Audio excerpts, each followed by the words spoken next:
Dark Knight Returns is arguably the most important Batman story ever published outside of the first one. And it's been talked about, it's been analyzed, it's been critiqued, it's been animated, it's been adapted, it's everywhere. And now the Comics Pals will be breaking it down. Does it stand the test of time? Spoiler alert. I mean, yeah, of course. And how do we feel about it all these years later? We've got a full house, of course. We've got Cale, I am the hot dog. Marco, This would be a good death. Tyler, Hello. and I'm Sean. And you're here too. So welcome. Welcome to the Dark Knight Returns Book Club, Comics Pal style. Thank you so much for joining us. We appreciate you. And I want to start here because this is such a groundbreaking book, right? It's 4 issues released between February and June of 1986, right? And what's so groundbreaking about that right away is that this book was actually this was a new sort of style, a premier prestige book. It was 46. The way it was described is 46 to 70 some odd pages, right? That's what, double, triple the size of a normal comic book. And it allowed them to pace the book how they wanted without having to be as concerned with ad breaks or, issue over issue stuff. If this had been published in regular size, it probably would have been maybe 12 issues, somewhere in that realm. Oh, yeah. So it started off groundbreaking just on that level. Of course, it's written and drawn by Frank Miller with inks by Klaus Janson, letters by John Costanza, colors by Lynn Varley, who is actually Miller's wife, was Miller's wife for 19 years. Whoa. Yeah. I don't know. And it's worth pointing out, edited by Dick Giordano and Denny O'Neil, all of whom were very, very important to this book. Klaus Janson and Frank Miller notably worked on Daredevil together. They had a wonderful time, so it was a no-brainer to work on this. Now, before we get into the story of how this book came to be, I want to quickly go over a couple of things. First of all, is we promised a giveaway, a Dark Knight Returns giveaway. I think we've all got our copies. I know I've got mine here in hand. Yes, there it is. Tyler and I have the same one. And Cale and Marco are holding up iPads. Wild, we have the same one That's crazy. because I'm using his account, so it's the same That's one. right. What's so funny was sometimes like reading a day or two ago and being like, I wasn't on this page. Hold on a second. Yeah, Wow. I might as well be walking into his house and picking up his issue. That's right. So all you have to do to enter into this giveaway is leave us a comment or a question about the book throughout the course of this live stream, and we will enter you into a randomizer, and at the end of the show, we'll reveal the winner. And then after that, you have to message me on our Discord server, which means you have to join our Discord server as the winner, and we'll get that shipped out to you. So very simple. I'll reiterate that a little bit later for anybody who joins after the fact. Also, of course, if you enjoy the book clubs, know that the book chosen is chosen by the listeners. So if you like the books that are being selected, patrons get to choose those. So if you want to be a part of that process, head on over to patreon.com/thecomicspals and join today. I'll make another announcement about the book club at the end of this, so stay tuned for that. Everything else at the Comics Pals, you know the drill. Let's keep it going. So, as to how this book came to be, and really how the relationship between Frank Miller and DC came to be, we have to go all the way back to the early 80s, early to mid 80s, when hot off Daredevil, Frank Miller meets with Jeanette Kahn, and she asks him, what can we do? What's your dream situation? in comics. Hmm. And he said, freedom and more money. Well, More money in yeah. the sense of like partaking more in the success of the book. You know, like if the book does well, get paid more for that type of thing, which we Yeah, would now know as like back end or whatever you might royalties. call it. Yeah. Royalties. Yeah, exactly. Sure. And he got exactly what he wanted. She gave him everything he wanted. We've talked a lot about Jeanette Kahn and her role in getting creators paid more and introducing royalties to comics in a legitimate way. And that's why we got the wave of brilliant creators that includes Miller and includes Alan Moore and Grant Morrison at DC. So Jeanette Kahn deserves a lot of credit for that. We talked a lot more about that in our history of the DC implosion. That aside, we got Ronin. That was the first thing that came out of this new relationship. And we saw that come out between July of 83 and August of 84. Then DC approached Miller about Batman and asked him, what would you do? What would you do with Batman? Because DC was losing the race. Marvel had, off the heels of Miller and others, really revitalized themselves. And DC just was still doing the same old stuff. So, in trying to figure out what Miller would do for Batman, which he was contractually obligated to do, he looked out his window. Living in New York, a young man, he sees chaos. It's the 80s, right? He figures out that Batman should be there. That's the way to make Batman a relevant character. Think about that. Think about that. If you're reading comics in the 80s, Batman's cool, you like him and all that, right? You got Denny O'Neil, you got a lot of great creators. But if you're not reading comics, what do you think about when you think about Batman if you're alive in the 80s? Probably a TV show? Absolutely. The 66 show. Yeah, Super slapstick Friends, stuff. maybe. Yeah. Absolutely. So who is Batman to you? Adam West, this fun-loving, thrill-seeking guy with his, cool, colorful partner kid, Wham. Robin. Right. That's Batman to you. So Frank Miller says, no, I'm going to make Batman relevant to the world as it is right now. And so he takes New York and makes that Gotham, which is not far from what Gotham was always anyway in the comics. Sure.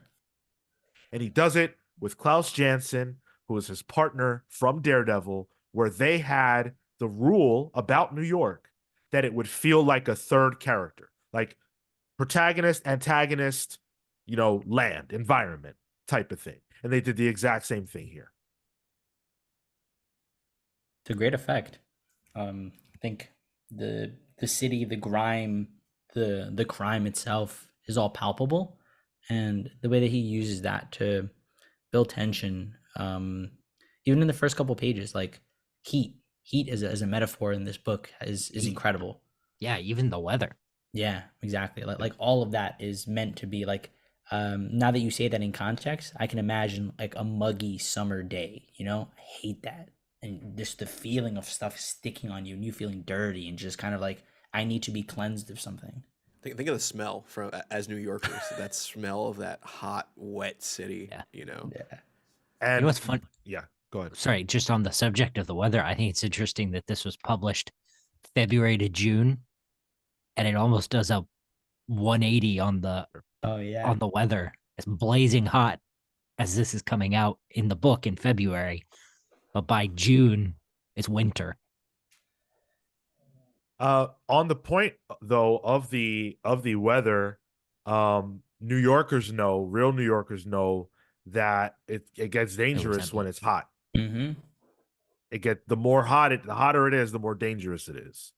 And this book, this is the hottest it's been. It's hot, it's hell. That's how hot it is. So especially someone who was living in New York in the 80s, he would certainly know that. And I feel like that's why the book starts that way. One of the reasons. For sure. I mean, the whole idea of New York being a den of crime, like street crime, existed throughout media at the time too. I mean, Warriors was 79. Yeah. Right. So that's almost a decade prior, and it didn't change much until like the changing happens going forward in terms of the timeline here from like the late 80s to the 90s. But yeah, the cliche of New York City being its own character, Gotham kind of plays with it here. Yeah, Kinda exactly. plays with it. Hmm. And I want to give credit where credit is due to the fact that Klaus has said that for him and Miller, or at least for him, and he believes Miller, they were inspired by Will Eisner and the way that Will Eisner Yeah. used New York in the spirit. The Spirit, and also I believe Marco. What's the other one? Contract with God. I'll try with God. Yes, Yep. contract Yep. with God. Yeah. Wow, wait, that makes a lot of sense. Even in like the inking itself, thin lines. That's all Klaus Johnson does in this is create thin lines the same way an Eisner would, because it's caricatures. It's almost like they're drawing very small presences, small panels, but they're filling in the gaps. Again, cartoonish. Mm-hmm. Interesting. Okay. Wow. Yeah, and I think, all of this, all of these environmental factors, the factors of, the worldview that someone like Frank Miller had at the time, where, Mm. he's looking at the country and he's a young, disillusioned person. Everybody, pretty much, I guess not literally everybody, but most people go through a period of disillusionment when they're younger about the state of the world, about their country, about their belief systems. And Frank Miller was having that to a very high degree. He had negative feelings about the country. You can tell that throughout the entire book. It's very obvious. Mm. He had a lot of feelings about crime and the state of the world, but the world was outside his window, Mm. Literally. literally, exactly. And so this quote that I'm about to read and all of that in context, I think explains Frank Miller's perspective on Batman. Quote, "That's what we need, a gigantic father figure to straighten this all out." One of the things I love most about Frank Miller, and especially his Batman stuff, is that it is him. Like, he bleeds onto his scripts when he writes. Dark Knight Strikes Again is a very post 9/11 reaction. And you can tell this book is him trying to cope with the world through Batman. And I just think it's like, whether or not you can, the craft is great, everything, the art's great, but just the emotion that comes out of here, a lot of rage, and it's not really good emotion sometimes. um, it's I don't know if commendable is the word, but it's highly readable and enjoyable. That emotion, rage, I think maybe a jadedness is very present in a lot of the stuff that he puts out. He's pessimistic about the world and how people fit into it a lot of the time. And I think it's interesting because superheroics can be the opposite of that. In this case, though, Bruce beats himself up a lot. He's critical of himself in the same way that he's critical of the expectations of the world around him, and how people should be living their lives according to him. And to your point, Tyler, like, that would probably be the expectation of somebody at that time walking around the city, is there should be a better way. And I think he positions Batman as the way. Hmm. Not in a, and I don't even know that it's like Batman is definitively right or that Yeah. his methods are correct. It's just Batman is someone who is willing to do whatever is necessary to solve the problems that he sees in the world. And he has a very clear and straightforward way of doing that. He cuts through all the bullshit, everything else that's going on, all the talking heads. He's a man of action. And I think Miller is clearly juxtaposing action versus inaction. Well, Talky BS versus actual getting out there and handling business. Well, he Interesting. even goes as far as to fight God. You've got Superman, who's above it all. And it's a classic dichotomy, but you know, Superman is, the first time we see Clark Kent, he's in this rippling pose, where he's the perfect specimen, and to a degree, like you could make the argument that it's very uh Christ-like to, in the way that, he's just this being that's above it all. And Batman says, "No, I'm gonna come take care of it. And if you have a problem, you come down and do something about it." Right. Exactly. And but he's also pessimistic about that because Superman's a lackey. Realistically, like he's under the foot. God is in control. Is under control by the presidency, by America. Like there's that intertwining of the religious and the state, and that's not separable, it seems. And he it's not direct, but obviously, the fact that he does the president's bidding, that sort of aligns. I think it's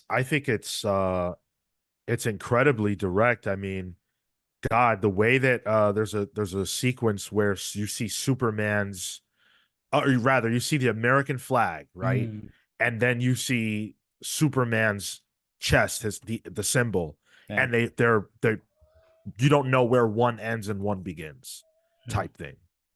And I thought that was I mean, that's an incredible page. I wish I could find it. It's an incredible page, but it also underscores what Frank is trying to use Superman as, which Mhm. is a stand-in for not even necessarily like Cale said God. You could say God. I think you could also say America, but I think it's a general stand-in for the ultimate force, like the ultimate Mhm. authority. Mhm. And we see Batman rail hard against authority in this book. And I don't even know, and I'm sure a scholar will tell me, but I don't even know how much of that idea is ever present in all of Batman stories, that hyper vigilant anti-authority stance that we see so clearly here, and then of course in year one. But I don't know Mm. how prevalent it was before that. I think in terms of like that side of things, you also got to remember this is a Cold War era book, both in when it was created and published, but also in the setting. It's 1986 in the book as well. Yeah. So, um, a lot of that uneasiness permeates this book in terms of uneasiness on the whole, is there a war about to happen sort of stance, but also on the kind of the jadedness to the American cause as well. Well, the American cause, I took it as imperialism. The Corto Maltese was exactly that. It is the Yeah. force that he comes down on to exact its righteous fury. Its manifest destiny. You to that degree, Kale. Like, it feels like it has the right to impose on those things, and Batman being that anti-authoritarian, coming to head with that ultimate force of, well, hey son, I need you to go do this thing for your country. And Miller would have grown up during the Vietnam War, so Sure. Yeah. this would have Yep. clearly influenced him. On the subject of Batman as a vigilante, which is not his word, but here's the quote. Batman is anti-establishment. He's not an obedient citizen. His idea of dealing with crime and corruption was to attack it with full force and ignore the law. He Yeah. has absolutely full disrespect for any and all authority that doesn't align with his exact view of the way things should be. He's That's myopic. Yeah, that's how we see Batman. And I said before, and I'll say it again, it's not even about right or wrong. This is about Batman's point of view. That's it. And Yeah. so from his point of view, he is right. And Gordon is right because Gordon is willing to do what's necessary or stay out of the way. We see that several times where Gordon's not going to necessarily be the one to get it done, but he won't stop Batman from getting it done. And when the police department decides that they want to try, Batman gives them every single thing he has and he puts them in their place. But to that point, he also Gordon specifically, he knows how to step away. He has that whole moment with Yindel in the before she becomes the not his going away speech, but like right before he just tells this kind of like almost like a parable, on like, you know, ultimately the lesson learned is you can only do so much as the individual, and if you're trying to have what is this ultimate justice or fairness in the world, you have to play unfair, and he can play in that space. And while that is inherently unfair, it is leading to just outcomes.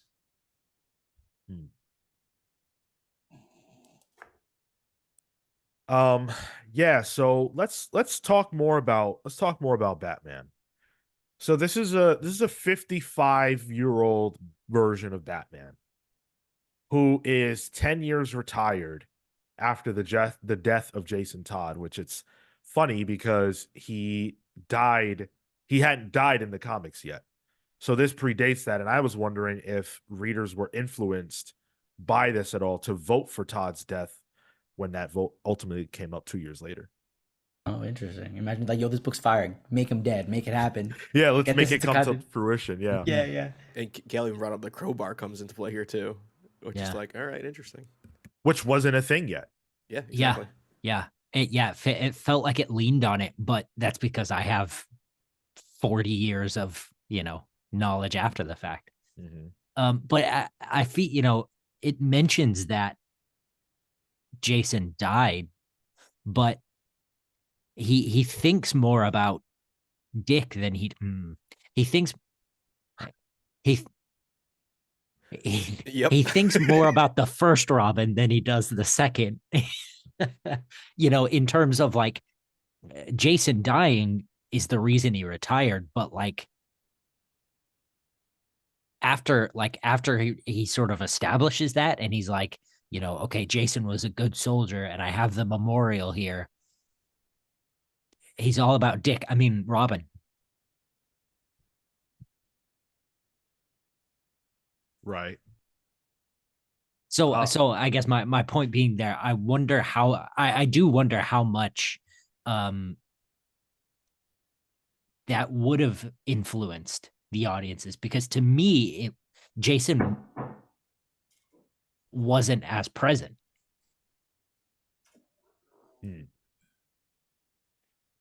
Oh, I see what you mean.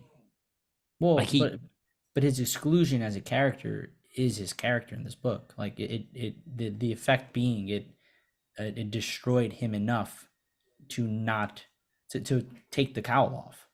but what I'm saying is that's the case in the beginning. But when he comes back, he's thinking about the first Robin. Oh, well, but I mean, I assume because of Carrie. I have a thought on that. Yeah. I think what happens is that when Jason dies, Bruce Wayne takes control of the vehicle, as it were. Yeah. And he says, okay, this went too far. We're closing up shop. This is done. And when the book starts and Bruce is racing, right? Which I think is a crazy, phenomenal start to a comic book. But when that sequence that I'm holding up right here, that is Bruce Wayne losing control of the vehicle. That is him pushing it as far as he could push it. When I say vehicle, I mean his own body. I think it's a stand-in. He's pushing it as far as he can push it without taking things too far. He's older. He's slower. He's not as in control. If he lets Batman out, what happens? He's got to stay in control. He can't go all the way. This car is going to explode if he goes all the way. It's a great opening too. It's like literally page 1, right, Sean? Yeah. Yeah. because it really establishes like this Batman's driving angry right away, uh, and it's not your daddy's Batman anymore from the get.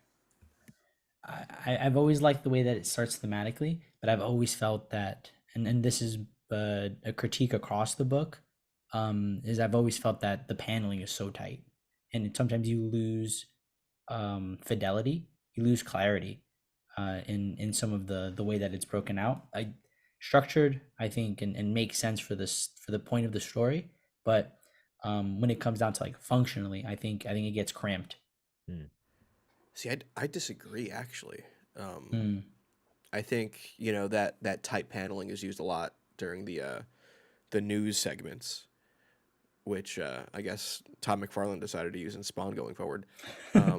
But the ability to tell that much detail in quick little snippets, real quick, I think adds speed and momentum to the page rather than constricting it. It's almost like a Cale Zoe trope, almost in a way. Like constantly seeing these little snippets so fast that it's giving motion to it. Um, they use that But a couple times. Yeah, I'd also argue the claustrophobia is the point. sure. Yeah. Yeah, good point. I definitely, Okay. I definitely think it's the point.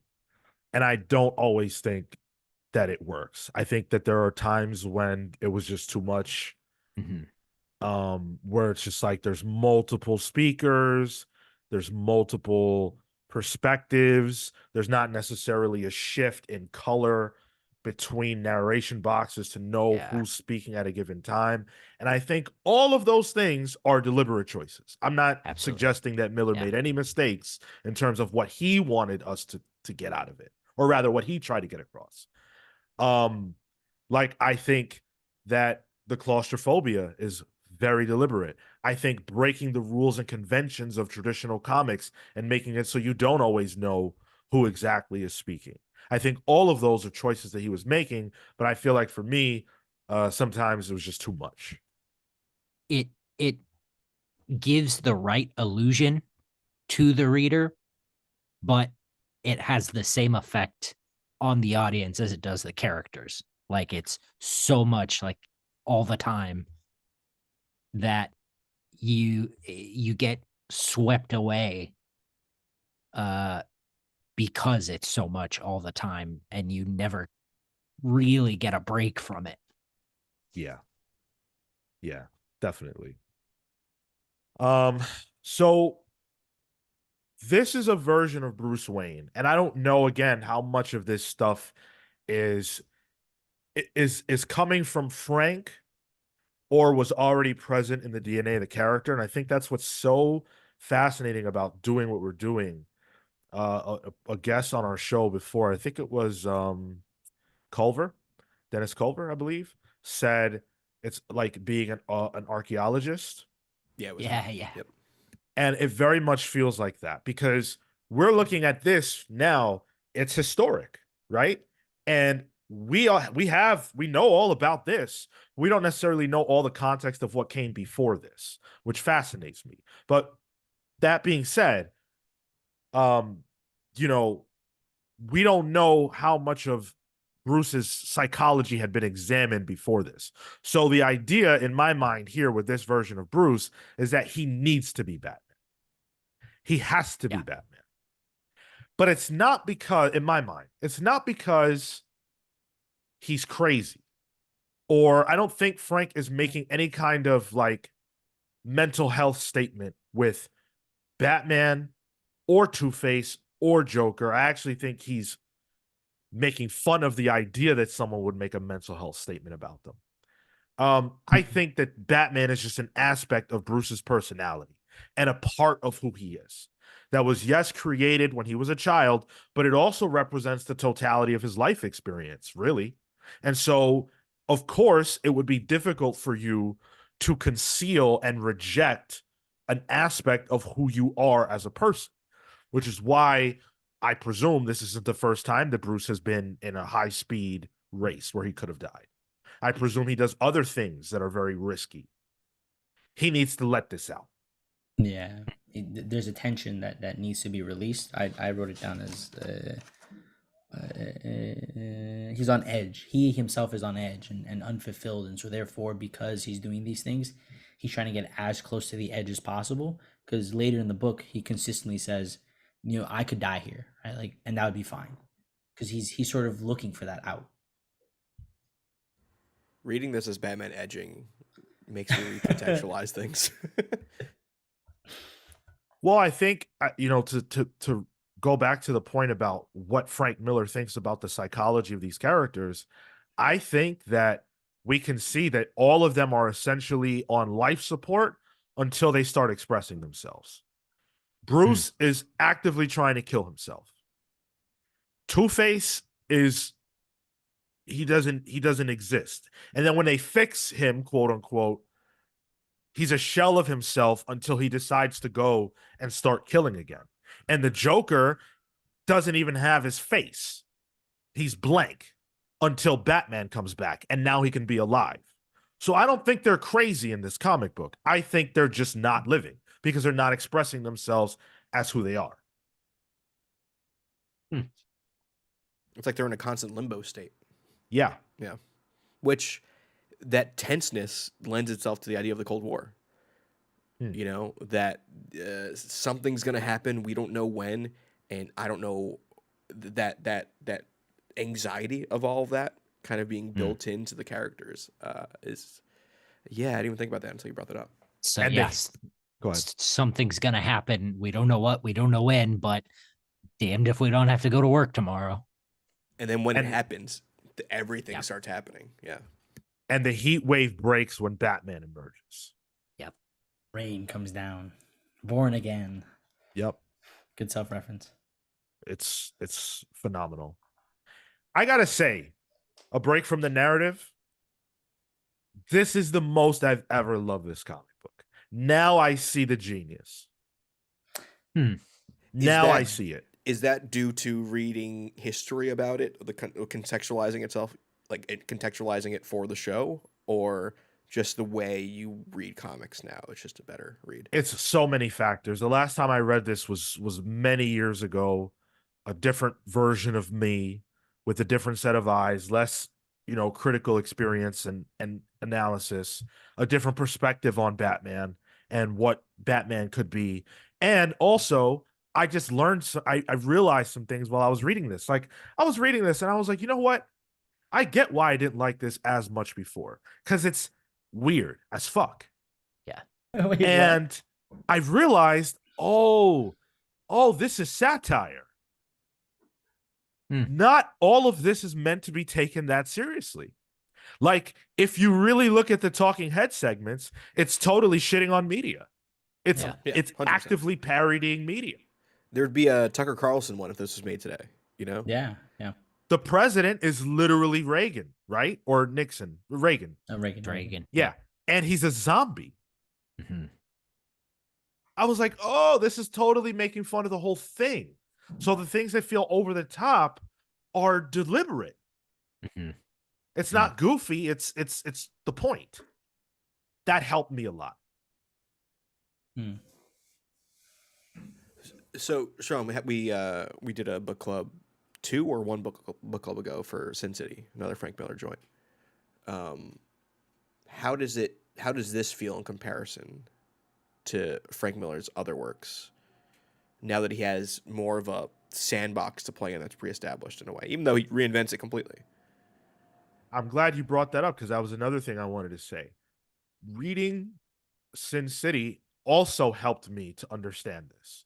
It helped me to understand because Sin City presents you with a lawless world that truly doesn't have morality.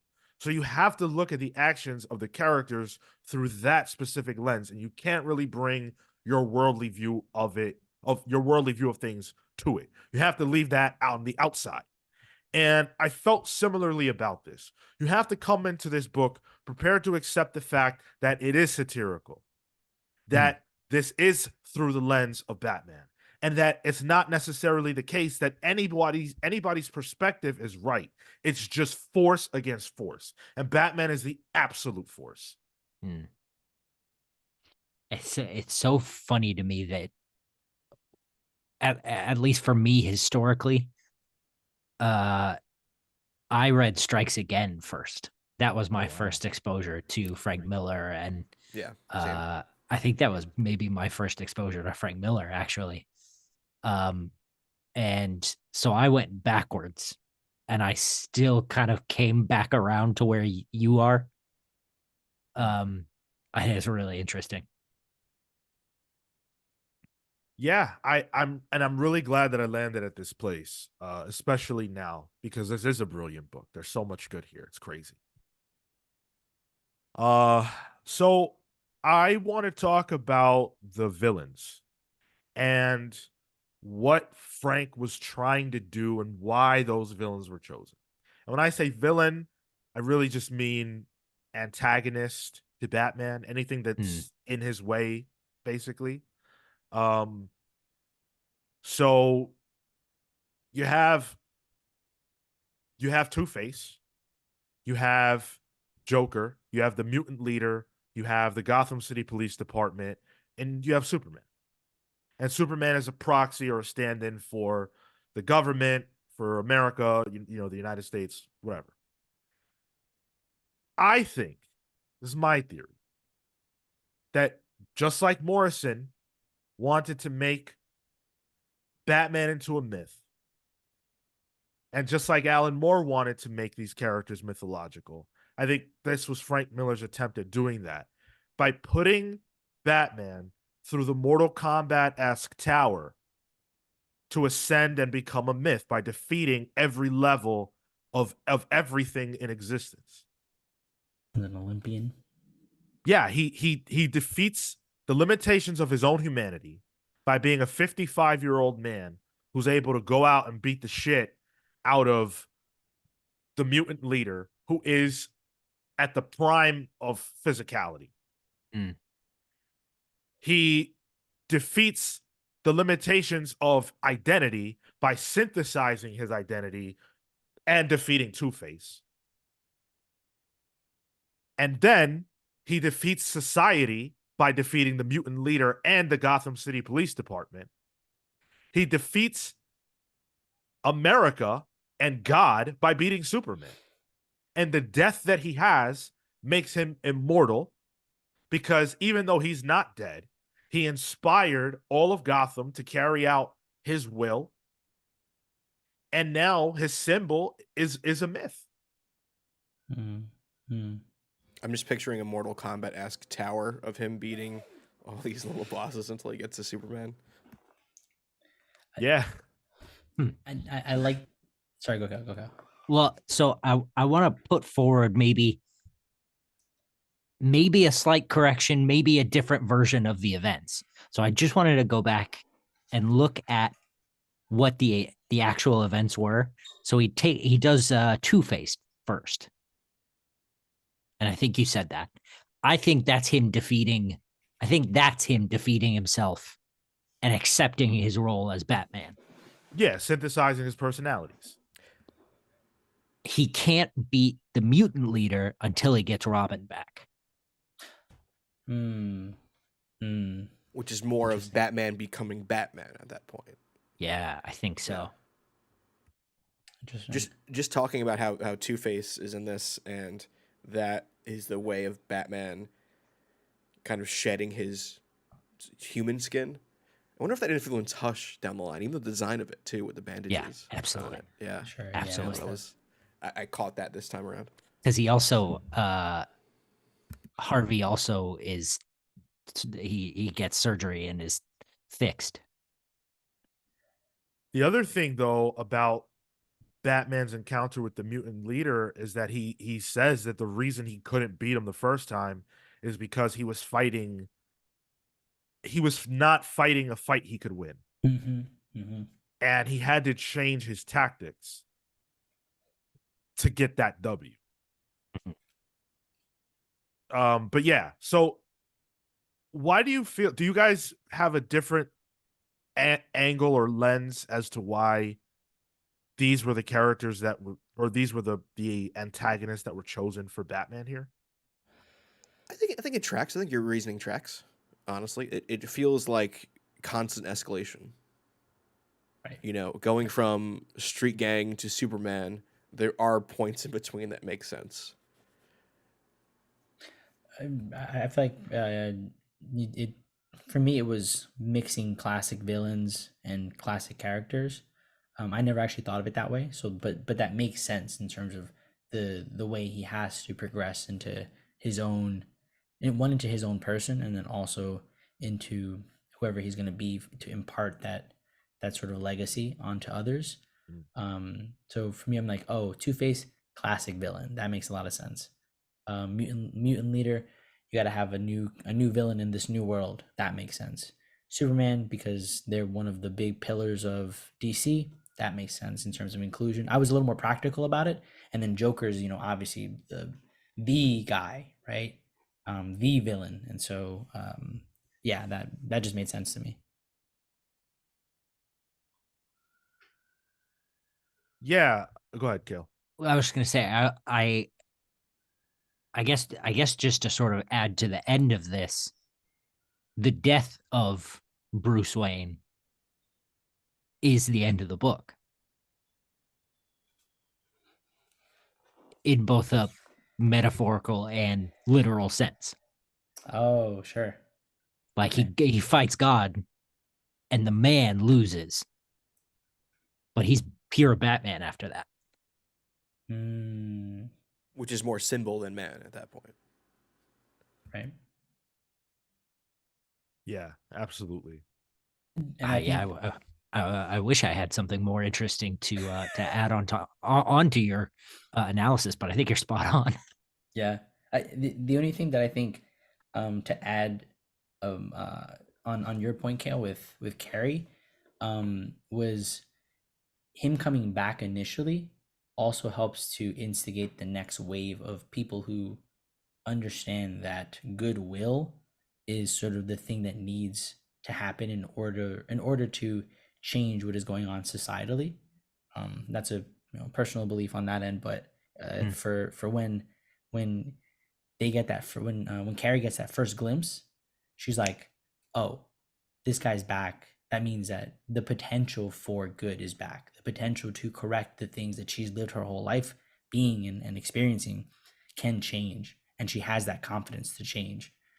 So for me, it was also like, how do you impart these stories onto children? Like what is the larger meta effect of superhero stories? Well, they're meant to, yes, be wholesome stories about good versus evil, but you also want to share a positive incentive for kids, for people who read these kinds of things, and good will be the thing. Not that it will ultimately defeat the bad, but having the right intentions and having the right goodwill towards people will be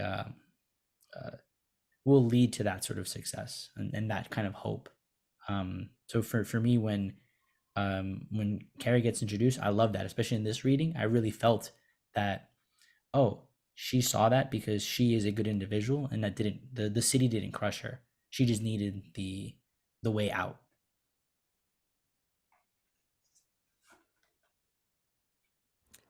With the topic of like the end of the, like, with the escalating conflict into the end of the book, shedding Bruce Wayne to just become Batman at its core. I know we'll get to questions and comments towards the end of the show, but I think there's only a good spot for this. Is Dan Trudeau says he thinks the opposite actually of the end. It's shedding Batman and leaving only Bruce. My only argument against that would be that the idea of Batman is now spread out between the what was the mutant gang that then becomes Batman's gang called? The Batmen, is it? Or Yeah, The so Sons of Sons Batman. yeah, I think that's more of the SOBs. idea of Batman becoming that. But that's an interesting take to completely invert how we took it. I didn't take it that way. I Okay. expressed that I took it as him becoming a myth. To me, what matters is the perception of the public that Batman and Bruce are both dead, yet Batman will still be around. And that makes him myth. I also think, especially, now we've had 2 sequels to this book. Like, I kind of think it's impossible to argue Batman's the one who died, because Batman is the one who shows up in the next two books. It's not Bruce fighting with Captain Marvel and biting off Lex Luthor's finger or whatever the fuck happens in that book. um you know but I also think it's a meta it's he Bruce Batman the man goes into the metaphorical monster, into the cave where the monsters live. It's not the man that survives, he becomes the monster. I think it's hard to look at this book through the lens of the fact that sequels came out, because I don't think that Hmm. it was created in that vein. So, I was gonna talk about that more later, but I sort of take the ending of this at face value. Because even though we do live in a world where there were sequels, I don't think this I don't feel like this was meant to be read that with I don't feel like this was meant to be read with them as context for this. Sure. Yeah, I agree with context, but I think clearly there's meant, if not something published, that something comes after this. Like, the ending is leading to something coming. Yes. It implies that there's going to be, a continuing story in the nature of sequential comics, but for this story, it was probably done. I read it as this could be its own thing. Like I think that's a clear cut ending. Yeah, there's an idea that things can continue, but they don't need to. Like the MCU didn't exist at the point. Nothing needs to perpetually continue at this point. Come on. I think it's a Look, fine Cale's standalone. Cale's absolutely right in the sense that the book implies more will happen. But that has nothing to do with whether Batman will be Batman or whether he will allow others to go out and be Batman. The point is that, yes, there will be more. But what I'm saying is that we can't evaluate this ending in light of the sequels, because they were not intended at the time. So what exactly would have happened is unknown to us. But if you take the book at face value, something more would have happened. Yeah, and that something more doesn't necessarily need to be something that was ever published. It's just the story continues. Right. Yeah, whether we're reading it or not. Yeah, that I agree with. Especially Dark Knight Strikes Again is wildly different too. And I don't think he had planned for that to happen. I want to read that again so bad. Oh Eight man, years. I might like Bro, it I more. read it. I'm genuinely considering proposing maybe we should do a 3-part book club and hit Strikes Again next week and hit Master Race the week after. I'm not Whoa. hitting any Master Master Race, Race. dude. I'm not doing a Master Race. I love that. Master I- Race was awesome. It was so good. No, it wasn't. I Oh no. kind of want to do it. I mean, Dude. after I read this, I mean, I don't want to. Sean, we're gonna talk about our general feelings towards the end, because I don't want to. Yeah. Okay. All right. I'll talk about it then. So yeah, I wanted to just talk a little bit more about the villains. I think we sort of understand inherently why Two-Face would have been chosen for this. Two-Face is a man who struggles with the fact that there are really two people in him. He has two personalities that are vying for control. And, psychology says the way to fix that is to rehab his brain and fix his face. But I think really what we're learning through Two-Face is that the fix is to let him express himself and let the world, let society, let the reaction of that expression determine what should happen to Two-Face. And so similarly, Bruce isn't whole. Bruce and Batman's not whole until he goes out and does this thing again, until he takes to the streets again. So I feel like this is a great look at Two-Face, and one that I appreciate because it gets away from the the psychology aspect of it as much. It's different. And in such a short amount of time too. Yeah. Hmm. But it I think it gets away from the psychology, but to our earlier point, it also allows for you to view that he and Batman says it himself, right? I'm looking at a mirror. One part has consumed the whole. And in this case, it has gotten to the point where through all the work, through all the sort of pushing back that you can do, it doesn't change who you might fundamentally, or it might exacerbate one side of who you feel you are until the point at which it consumes you. And that's why it happened with Bruce, where he's like, I just need to come back. And for Two-Face, I really am just a piece of shit. Now the face matches. Mm. I definitely think Miller's making a commentary on repression throughout this entire book with all of the characters who have dual identities. It's very clear what's going on with the Joker, and I think a lot of the romanticized version of the Batman Joker dynamic comes from this.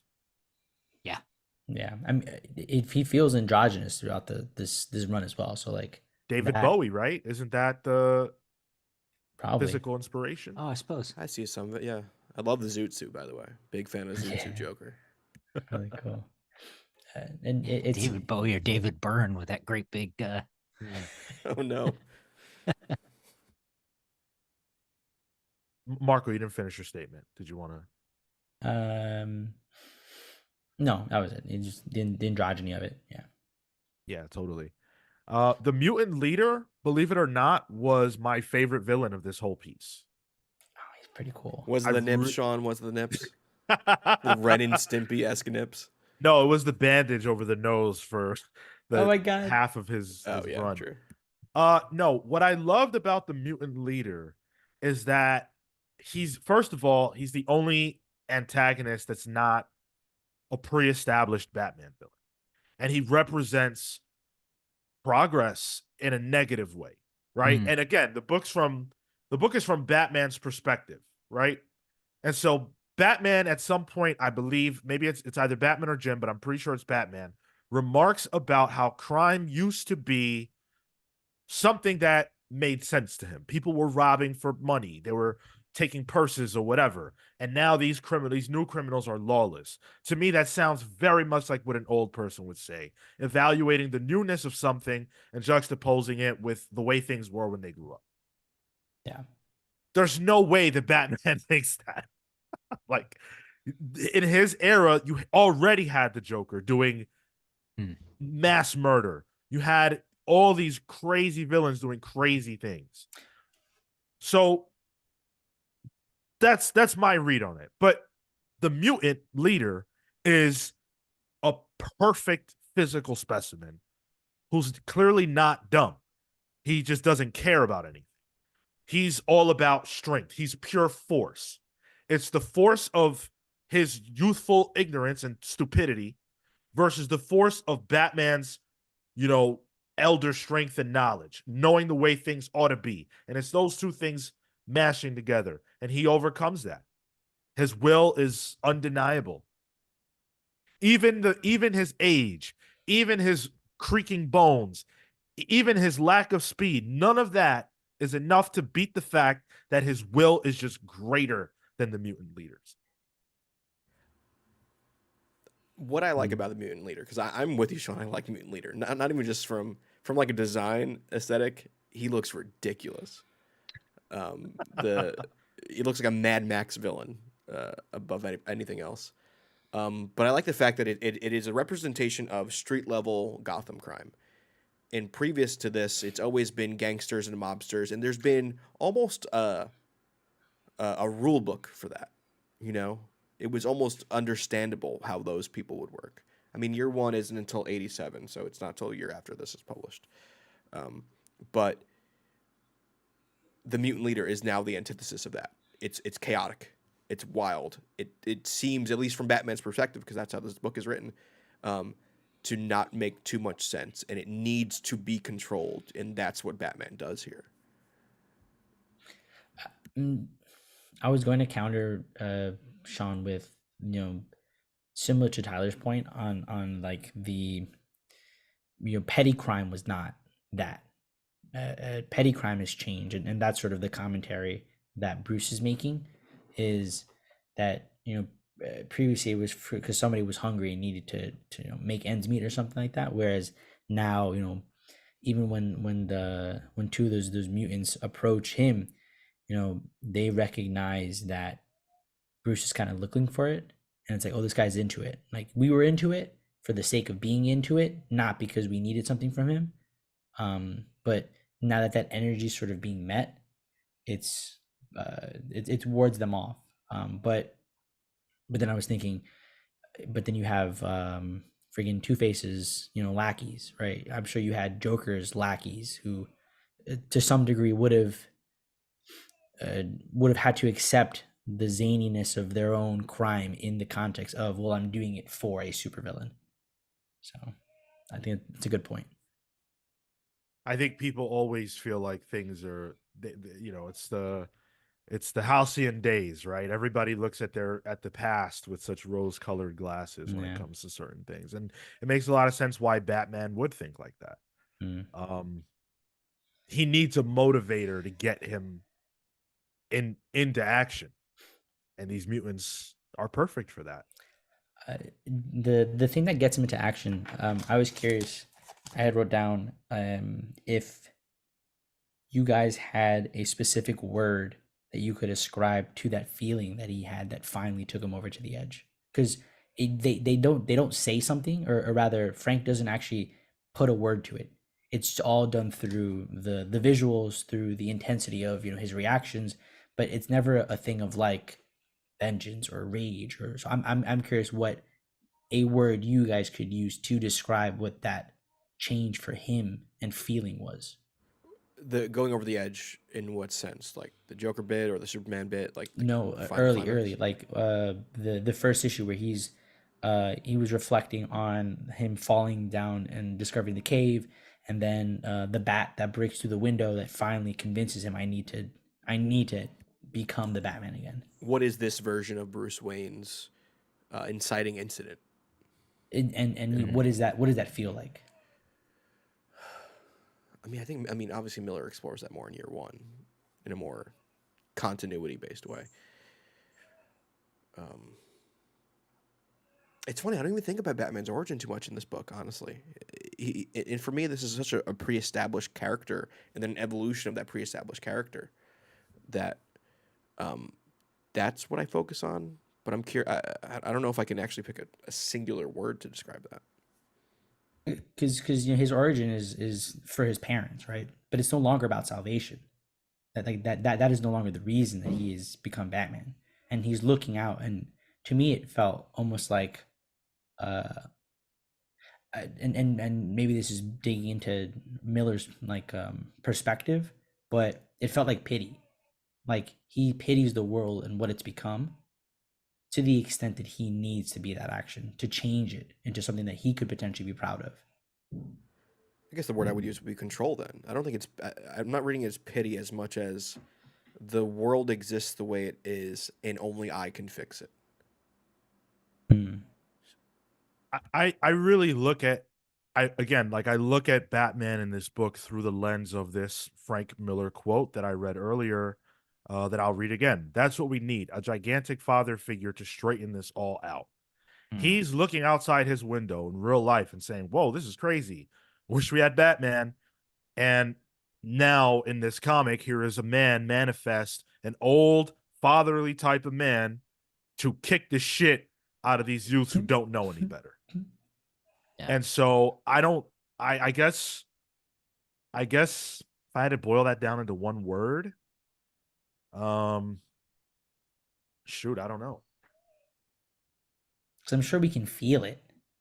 I just don't know how to describe it, and that stumped me for a second. It was the first time that in reading this, I sat there for like a while, just kind of like, what is that? I'm gonna say compulsive.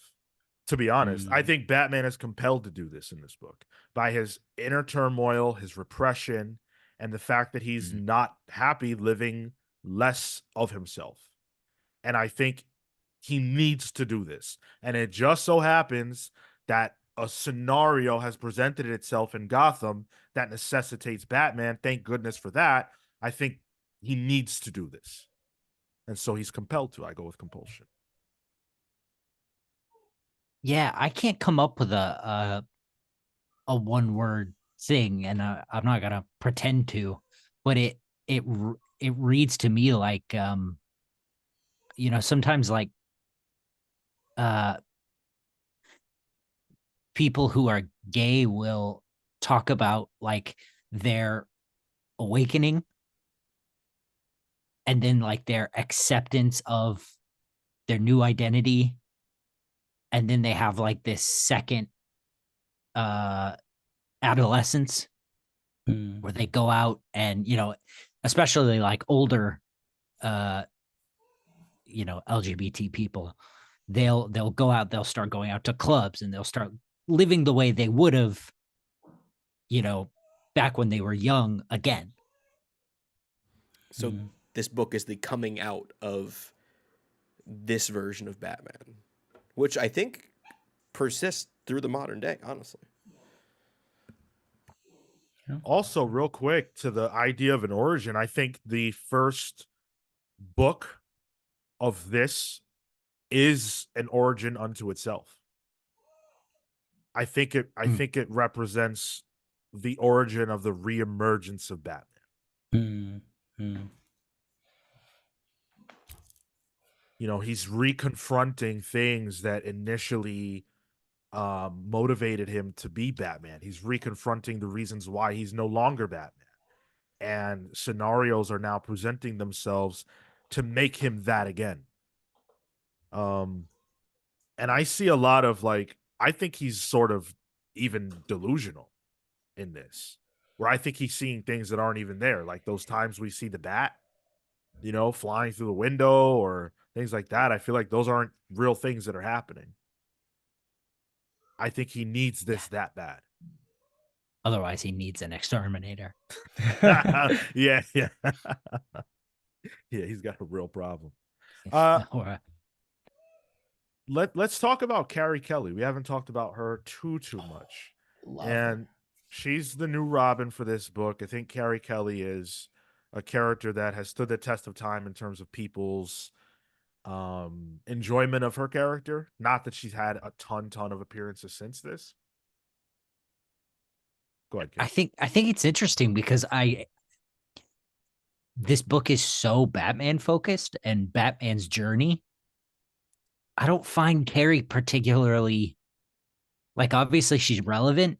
She's his partner, but she just kind of, I don't know. It feels like she just kind of happens to be there. Like to me, it kind of feels like she doesn't do a ton, especially for so many people to be as into her as they are. She says Batman. So does Superman. Yeah, but Superman, fine, warranted, but you Robin, not warranted. Well, she wasn't Robin then. She didn't get hired. She had the costume. I like her for her tenacity. I like her for her ability to know that she doesn't like certain situations and the way that she was growing up. Somebody in the chat, Robotism, she one of the lost youth that doesn't fall into a otherwise life of crime as it might easily be. She's smart, she's quick, and she's willing to similarly disrespect authority, even in the form of Batman. And I found that interesting. Like, don't touch the controls, or say this thing, or else you're fired. Right? That was a bit. You're fired. And she would always do the right thing, counter to what Batman the Order said.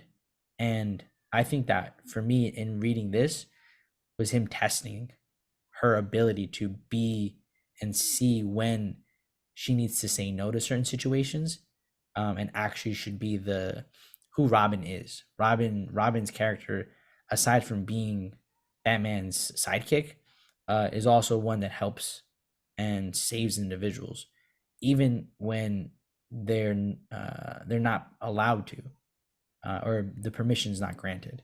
And I think she lives up to all of that, and manages to ground Bruce. There's a bit there where maybe the soldier aspect comes out a bit, which I always find interesting, but she's kind, and I think he needs that in this world. Especially this world. I think he needs to be grounded. I think that the first bit where Carrie meets Batman, he's beat up by the mutant leaders, and then she gets in the Batmobile with him, even though Alfred says no. And Bruce immediately says, "My name's Bruce." Immediately reveals himself to her. Adds a levity to this situation because it's kind of messed up, and grounds Batman because he needs that to be Batman correctly. She's also a great foil and a necessary foil for the mutant leader and what the mutants represent, which is, the ills of youth and the kids are fucking everything up. She's a good kid. Beyond everything else that she is, she's just a good kid. And she very much feels like, a Dick Grayson type. That she's made of a similar kind of stuff. And she's made of a similar kind of stuff as Batman is. She doesn't have the tragic origin, but she's got heart and she's got will, and her will is undeniable as well. It's so undeniable that Batman takes her in and she breaks all his rules and she's not fired. Yeah, bro, so good, and he smiles. Yeah. He always feels like a Willy Wonka in a way. Like he needs to have the person break those rules to know that that they're of sound mind to do what needs to be done. Right. I also think that through her we can get to a place where Frank Miller is able to satirize Batman as well. Because he's this ultra serious guy, this big tough dad, and he folds to this sweet girl, right? And we see his delusions through the things that he says to her, that she's like, whatever. There's a moment where there's some device that they're using. I forget exactly what it is, and he's like, yeah, you wouldn't understand. It was a computer. It's just some device. Jeez. Um and he's like, Sean. yeah, you wouldn't understand how this works. And she's like, yeah, of course not. And then later on she clearly uses it, and he's like, whoa, how do you know how to do that? And she's just like, well, and so I think it pokes fun at Batman too. The book has a few cameos in it that aren't the major ones that we've talked about. You get Selina Kyle, who is the owner of a brothel. Typical Frank Miller at that point. Can't be a book without some form of prostitution in it. Ooh, there was some in rereading this, especially in light of Sin City, not some favorable ways to treat women in this, like in background descriptions and things like that. I was like, ooh, okay. You get your Carrie Kellys, and then you get your Selena Kyles in this. So Yeah, that's right. Thank you, Nomus. It was the cloaking device. Okay, so I'm not that foolish. It wasn't just a computer. Thank you. Yeah, we know, of course, that Frank Miller would portray Selena as probably, possibly some sort of prostitute in year one, but certainly associating with them and having close ties. Here we see that she's a brothel owner. So in a way, this is year one is showing us the precursor to how we got to this place. Yeah. But it certainly doesn't treat Catwoman or Selena with any kind of respect befitting of the character that we associate her with being. And I thought that was kind of interesting. She's not presented the way that the women in Sin City are presented, where they're very powerful. When you read that book, you got to forget, prostitutes, that's a lowly job. No, they run shit.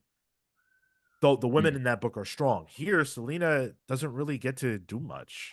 Yeah. Frail old lady. Yeah.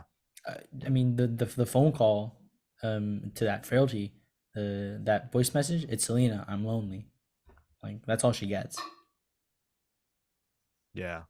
Yeah, you got the what is it, the way women are depicted in media. You've got your virgin, your whore, your mother figure, and I guess Wonder Woman being Bondage. the wife mother figure in the in Strikes Again. Well, Was there? I don't know if anyone has context for this, but was there a romantic element to Batman and Catwoman at this point already? Yeah, Probably. day one. That seems like Okay. a Yeah. Yeah, perennial thing. I don't have the context for it. Day one. I just thought it was interesting the way Joker kisses Selena in this, and then Bruce kisses Selena a couple pages later. Those and another good mirroring of the two. The other cameo we got is Green Arrow, Oliver Queen, who's missing a limb, which is, unfortunate for him. But he plays a sort of pivotal role in helping Batman in his fight against Superman. Interestingly, he was not originally going to be in the book at all. Huh. I mean, he doesn't show up till towards the end anyway. Yeah. Originally, that whole thing was going to go down differently, and I guess at some point they decided, oh, we need another Cameo. super guy.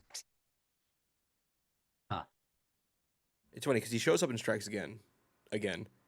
But did Frank Miller ever really write him outside of those two?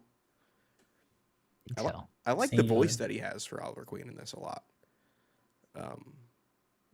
Because the idea of a jaded superhero without powers, I think, makes sense for Oliver Queen. I think the problem would be that Miller's too conservative Yeah, I know. Yeah, for Oliver Queen. We of course that's the one bit of it we don't touch in this book. Well, yeah, because that's as liberal as Frank Miller could get.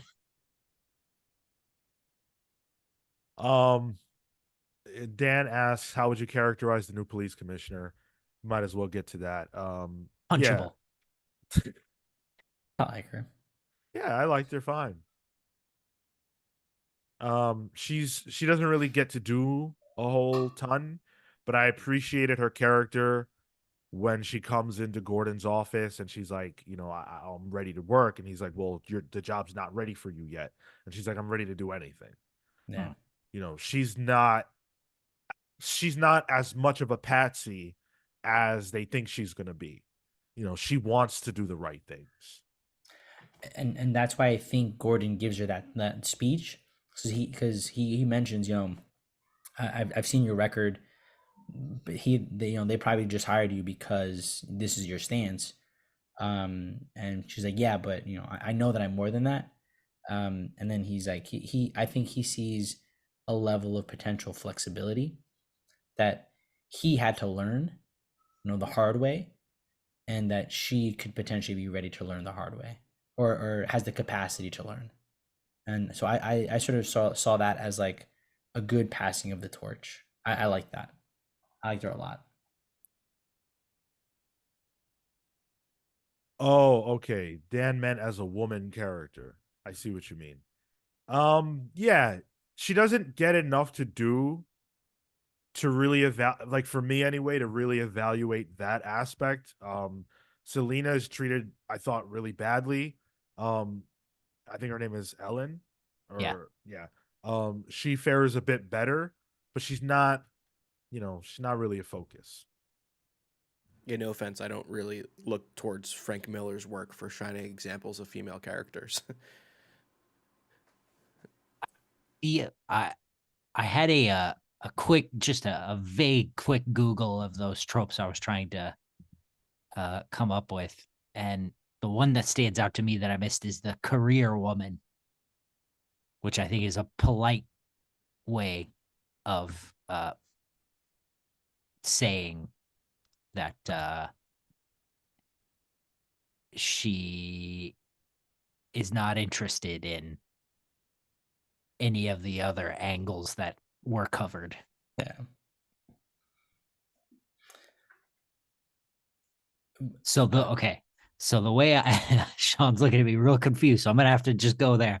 So we've got the whore, oh boy, we've got We're live, the Cal. I can't whore, edit this. the whore, the virgin, what was the other one? The mother, and then the bitch. And I think the bitch is typically like the career woman, the evil type character. I Got think that's where Ellen would fit. Marco, Cale is talking in archetypes, not his opinion. You made a face there too. You're like, oh, No. I because he did the thumbs up thing, and I laughed as that I happened. didn't I didn't do that. I saw it. I don't know, Cale. I was there. All right, let's talk a little bit more about Superman, because Superman is probably the most controversial part of this book. A lot of people get really mad about the portrayal of Superman in The Dark Knight Returns. Now, one of the things that is common about people's perspective of Superman, especially outside of comic book readers now, is that he is a Boy Scout, that he's lame, that he's not that cool, that he's a stooge, truth, justice, and the American way, and all of that. Now, even as far back as the 80s, that kind of sentiment was still strong, but it was falling out of favor. And you had a lot of people who were disillusioned by that. So, of course, Frank Miller would take the character who stands for truth, justice, and the American way and make him the stand-in for America and, make him sort of a joke in the eyes of the fans, I guess. This was never the way that Superman was portrayed. The idea of a bad Superman didn't really exist, like as a thing that people were very obsessed with and into. So this was really shocking. And I think it pissed a lot of people off. It pissed me off to some degree when I first read this. But I also didn't really care about Superman, and I kind of thought of him as a patsy. So I was like, whatever. He's a stooge. Fine. But reading it again, I don't quite see it exactly that way anymore. So, first of all, context is king. Frank Miller does not like Superman that much. Point of fact, he said regarding the relationship, he said, quote, "I always thought it was silly that in World's Finest they had Batman and Superman as friends." He also said that when he was a kid, one of the things he really wanted to see was Batman kick Superman's ass. Hell yeah, dude. So, of course, when he got to make his own Batman comic, that's what he chose to do. But that being said, I feel like Superman gets misunderstood in this book. Yes, he's definitely a stooge of the United States government. But in my read, it's not because he just believes in America that much. I think it's because he's trying to prevent the end of the world. I think he thinks that the world is on the brink of disaster, and that if he doesn't play this position, that it's going to end. And that would be the greatest failure that could possibly happen. And I also think he thinks that superheroes were driving towards that reality. Miller or Superman? Superman. Superman via Miller. Okay, I agree with that. I think he's playing the practical approach here. He is saying, I have to make a decision. I have to make a choice. Earth is no longer the choice. It is a certain collective of people that have power and influence in the world, as much as he might philosophically disagree with that. And maybe he doesn't like to execute the will of those individuals, but the alternative is rockets fly at each other because they know that Superman exists or that there are superheroes in the world. And so he's very, unfortunately, pragmatic. But I really like this version of Superman because I think it is ultimately what happens when you can't stop everything, when you can't stop all the bad guys, right? Like, as much as he might want to, and as much as maybe he thinks he has the power to stop everything and fix all the world's problems, he's gonna miss something. And I forget, we read a book where he's not able to do everything, and he has to wrestle with that. And this is, for me, the logical conclusion of thinking through, well, I can't save everybody, so I have to have proxies. And America is going to be the proxy.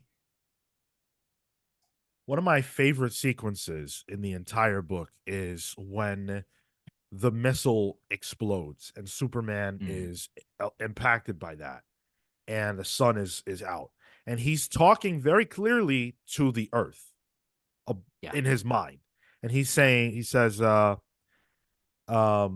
they can do this and you laugh. They can split the very fabric of reality, blast 100,000 tons of sand into the sky, blotting out the source of all my power, the hope for screaming millions. Magnetic storm. You have every reason to be outraged, Mother Earth. You have given them everything. They are tiny and stupid and vicious, but please listen to them. Please, I am slow and dying. I need only reach the sun. So I feel like it's not that he's some wimp. It's that he's choosing what he thinks is the least risky thing to try and save Earth. He's trying to save Earth from itself in the same way he's trying to save his superhero friends from themselves. Yep. So I think he gets a bad rap. I don't have a problem with this version of Superman. And I want to be clear. This is not any other version of Superman but Frank's. No, I don't think that there's a time in history where this is the choice that Superman would have made. I really don't. But I understand what Frank was doing, and I don't think he turned Superman just simply into a stooge. I think he's more than that. And I think the other thing is, like, this is the same year, 86, same year Man of Steel, John Byrne's Man of Steel came out. And that Man of Steel would make a different decision here. But this is Batman's story. It's not Superman's story. So I think the choice that Superman makes to eventually fight Batman, or Batman makes that choice for Superman, honestly, in this, with the help of Oliver Queen, shouldn't be a reflection on Superman as much as it's a reflection on Batman's choices. Yeah. It's not crazy to say that the art's fantastic. Love it, man. It's so good. Even like the what jumped out to me on this read through was the news segments in the varying different types of faces throughout it. Like, you get a face that's like, it looks like Cale, who's the bald British guy that was in Justin Wonka? He was in Alice in Wonderland. White dude, actor. Never mind. They have this like weird. What was that? I don't know. Okay. Keep going. Just Yeah.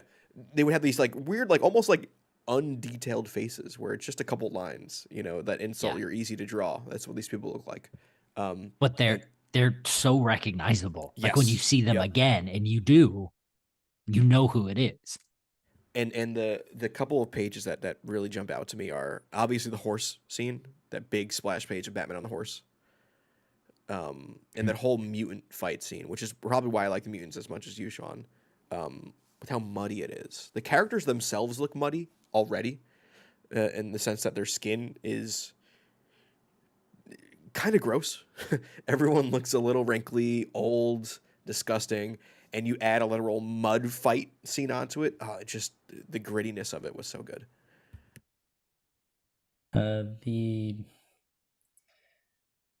There were moments, and this goes back to just like the tightness of the pages for me. In particular, the TV segments. I despise the TV segments because the text is on top and not underneath, and it drives me crazy every single time.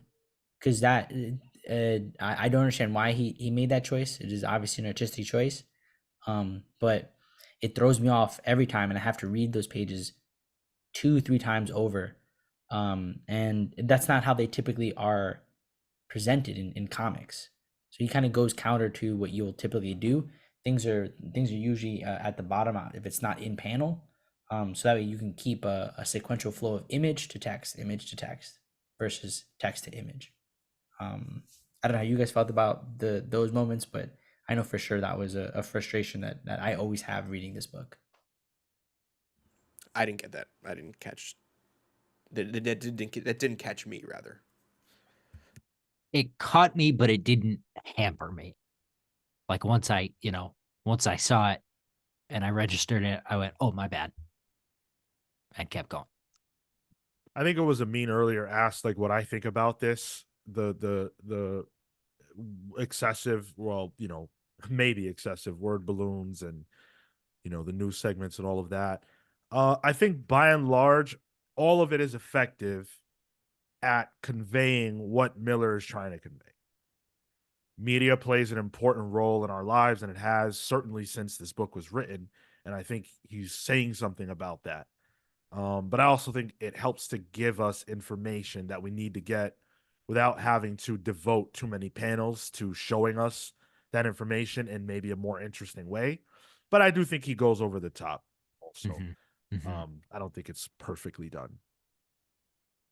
But it's very rarely frivolous. Whereas I think a lot of times in modern comics, at least to me, it does feel frivolous. Yeah, there's a point to almost everything that he says. Even when he gets wordy, like the moments where, for example, the psychologists are talking, that's parody because they start to examine him and they start to use these very academic terms, and it's all about breaking down the psyche and this and that, and it's functional, and meant for you to sort of poke fun and laugh at. Well, and even in those moments, there were times when the news person would cut away and talk about something, asinine and, fashion or whatever. And then you would cut back and the psychologist or the scientist or whatever would be in the middle of a sentence, Mm. and that's obviously satire in the way of like, modern world just obviously doesn't care about facts or academics or anything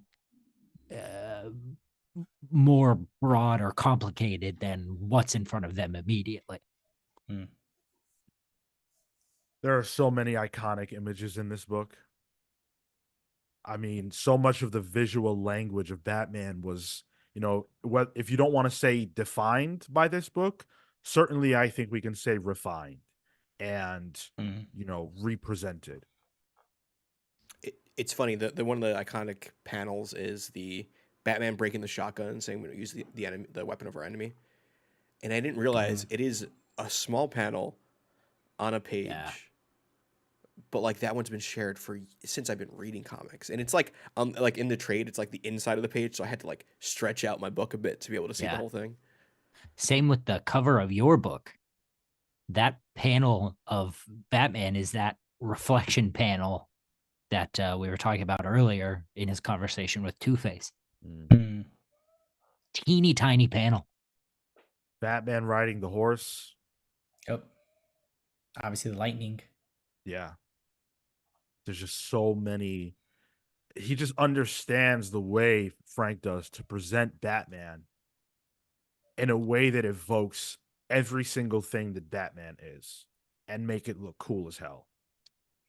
He captures it in the right moment of its sort of transition. Like as you're going from panel to panel, it's the most heightened moment that he manages to find. Yeah. Like even this panel, I feel like this one where he jumps out of the tank ready to fight the mutant leader. Yeah, dude. I think that was a cover of Touchdown. one of them. Yeah. He's just hyped. Like he just wants that action. He's happy again. When Clap he's his cheeks. blasting those mutants in the tank, he's smiling. It's the happiest I've ever seen Batman in my life. Great book. So we're going to get to you guys in a moment, and we're going to get to the giveaway in a moment and all of that. We've gotten a ton of comments. We want to read them and talk back with you guys. It's an essential part of the book club. Make sure you're hitting the like button. If you've been enjoying this conversation, super chats are open, super stickers are open, patreon.com/thecomicspals. Channel memberships are open. I see all you channel members. Thank you. And by the way, if you want to partake in the giveaway, all you have to do is leave a comment or ask a question about the book. We're going to put all the names in a randomizer, and we'll let that determine who the winner will be. And you have to be able to message me on Discord in order to receive your prize. Also, if you want to abstain from prizing because you already own the book and don't feel like you need another copy, let us know. Don't feel obligated. If you win, you win. But if you would like to abstain, that's fine too. Yeah, and if you win, give it to somebody else and tell them that we do a podcast. Sure. Exactly. Double So- give it to the next one. This is a book that has been adapted in parts or whole many times. Many, many times. And in this read through, it was a lot easier for me to see so many of the inspirations. That was a damper on this reading for me. Was almost the fact that I felt like, man, I've read this story so much. And yes, I've read this book before, but I've also read this story of Batman in cartoons, in comics, in that really bad movie that nobody liked. So it was kind of like, all right, I want to read Dark Knight Strikes again. Because at least that story isn't so permeated throughout the media. It's good, and this is like the definitive version of it. This is what everything's based on, and it's phenomenal. But I did feel like, it's this Batman story again, you know? Well, one of the premier adaptations is the animated version that came out over a decade ago, and it's got 2 parts to it. I wanted to watch it again to see how I felt about it. And I loved it. I loved it. It's actually fantastic. Yeah, people sleep on those animated DC movies. They're more good than bad.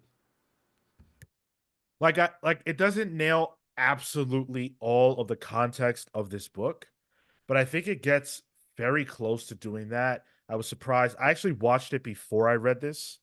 And I was surprised by how much verbatim dialogue there was. Which I really appreciated. I really like when they adapt as closely as possible. It was great. I had a great time watching it. I think it lives up to the legacy of the book as best as you can, really. Yeah, I watched it when it came out and I did not like it. I could not tell you how I'd feel about it now, but The one thing I say about the animated series, or movie rather, is that it's hard to adapt Frank Miller's art style for motion. I think it does a Sure. decent job, but it is a lot more flatter than Miller's stuff. It doesn't have the style. Yeah. Yeah. and I find that to be an issue with those newer animated or the more recent ones. They just don't have a style the same way like the Bruce Timm stuff did. It's very uniformed.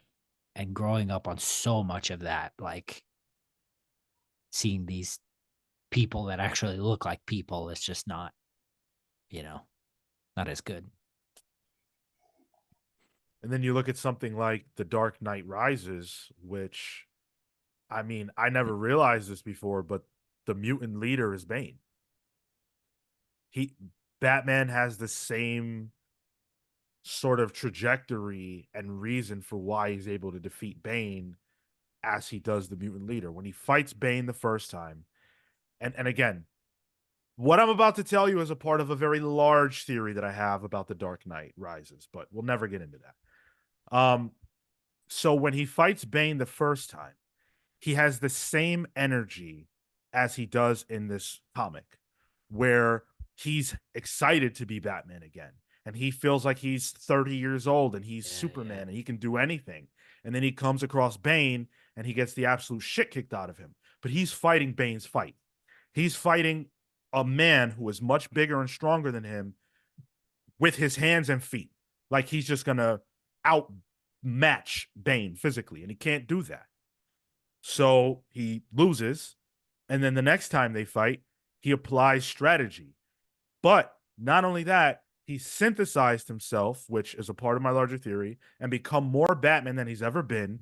And he outsmarts Bane and he outwills Bane. Because in the movie, Bane's power really comes from belief. And he don't believe in himself anymore. Batman's force is greater than his. not the force of his fist, but the force of his will. And so Bane loses, just like the mutant leader loses, for the exact same reason. I thought a lot about the movie. That's the most You're- analysis I've listened to of Dark Knight Rises, honestly. Yeah. I thought a lot about it. But even the scene where Batman first reemerges with the tank and the old cop tells the young one, "Oh, you're in for a show tonight." Yeah. That's directly in the movie as well. Yeah. I didn't mean to go on a Rises rant, but I just hate that they have the same initials. It's know. confusing. It's so confusing. But yeah. So this has been adapted a lot. I think this is always going to remain the definitive version because it's Frank's will. You know, it's Frank's purest idea of what this book ought to be. It's hard to encapsulate it all. You know what jumps out to me is that this was coming out simultaneously with Born Again. They both had their first issues in February in '86. Year one? No, Dark Knight. Oh, Daredevil Born Again. Yeah. Oh, whoa. And Look at same that. year that Man of Steel comes out, same year Watchmen comes out, same year that, what was the other thing that I saw also comes out here? Mouse as well, Oh. which is like best year of comics just from a historical standpoint. Yeah, dude. Strong ass year. Good year for books. Let's get into our final general thoughts before we hand it over to the listeners and answer their thoughts and questions. It's up there for Batman books for me. I still think personally year one is just it just speaks to me more from a stylistic point. But I think this is an undeniable book when it comes to its importance, not even just for Batman, but for superhero comics in general. And also, like, it's just a damn good book. The way it looks, the way it reads too. I think it the way it works in books as chapters really is a good narrative device. And giving almost each chapter its own mini boss in a way. I can see how it might not be everyone's cup of tea because Frank Miller is a little divisive as a person and as a writer, but it's undeniable. Yeah. It's just good comics through and through. From an aesthetic perspective, the narrative itself, I think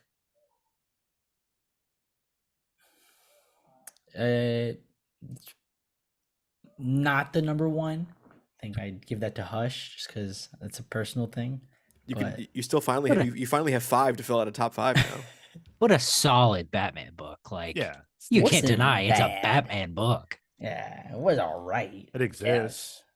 And I'm thankful that it does. But I'm But I'm hard pressed to read the other ones because I haven't coming out of this. I'm really interested in getting Strikes Again, because I had read that years ago, only in light of this, and I was like catching up on that was my first set of comics. So it's interesting that this is the foundation for what would come down the road, and as I grew as a reader, Master Race and things like that. So yeah, I think a foundational book, not just for Batman, but for comic books at large. A lot of technique, a lot of things that, in coming back to this book, I feel like if you're a writer or an artist, you can learn a lot from the construction and craft of this comic. Did 3 out of 4 of us read Strikes Again before this? I did. I did too. Yeah. Oh no, I read this and then I read. Gotcha. Okay, I misunderstood what you were saying there. Yeah. Okay. Yeah, this one holds a weird place for me. I obviously I like it a lot, and I got a lot more out of it this time than probably any other time. And I really, and maybe maybe it's that I'm roughly in the same age range and level of jadedness that Frank Miller was when he started it. But I, even reading it this time, like thinking about the way like the uh the hysteria of like the of society in Gotham, it sort of grows and grows and gets crazier and crazier toward the end of the book. And then, you know, when you allow yourself to think about Strikes Again and the way that it does feel, it genuinely feels like 20 years later, you know, blows me away. So if nothing else, what this book does for me is it makes me want to read more and find more of what Frank was trying to do with these books. Yeah, you know, I said it before, I got more out of this with this reread than I ever have. I I really, really love how much Frank had to say here and how much he was working with here. I learned from Sin City that to appreciate a Frank Miller comic fully, you have to accept that you're entering into something else. You know, you're entering into another world. And I accepted that when I turned the page here to the first one. And I realized at some point, oh, this is this is purely Frank Miller's interpretation. This doesn't have anything to do with what anybody else thinks about anything. Not the world, not Batman, not Superman, nothing. And I was fascinated by that. It's an indie comic in the sense that it's not beholden to the corporate POV. It it's Frank doing what Frank wants. And that's rare in comics. And I really appreciated that. I love it. It's brilliant. It's definitive. It's defining for a reason. It's not my favorite Batman story, but I think now it's in my top 5. I think it's bumped itself up into that echelon for me. Love it, love it, love it. All right. We've said a mouthful. We've said a lot. Let's let the listeners have their say. Let's hit some comments. We want to hear from you guys. If you want to, you know, have a shot at winning your own copy of this book, or if you just want to chat with us, now's the time. So we'll read some of your comments from earlier, but also if there's something you really want us to tackle and you sent it earlier, send it on through again. Now's the time. And we can hit some Discord questions too that we got. I have one that I pulled that I wanted to shout out really quick. Yeah. From Amin. This was earlier in the conversation, but he mentioned how he said, I also like how Miller portrays the mutant gang, lost souls searching for an authority voice.